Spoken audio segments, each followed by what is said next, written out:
istorikas, kuris aprašinėja visus viduržemio miestus antikos, jisai aprašinėja Selgę kaip labai gražų miestą, aplink kurį driekėsi didelės ganyklos.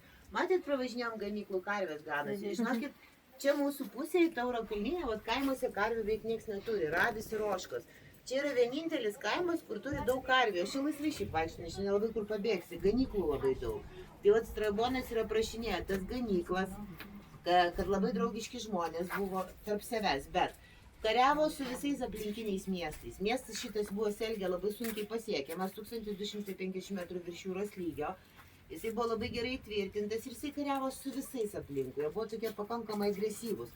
Draugavo tik tai su Perge, kur, jeigu Euromedova šitą upę, kur Kopričiai upė, kur dabar aptildas, senoviniai vadinasi Euromedono upė, jinai buvo žymiai platesnė. Tai selgiečiai plukdydavo savo prekes į apačią, ten įteka į jūrą, yra prie Pergė antikinis miestas, tai toje Pergėje prekiaudavo. Tai su Pergė jie palaikė gerus santykius. Ir šiaip tai paskui Bizantijos jau laiko, Romos imperija 2-3 amžius buvo pats Selgės žydėjimas, pastatyti visi pastatai pagrindiniai, tai antikiniai, nustojo lyti. Ateikit.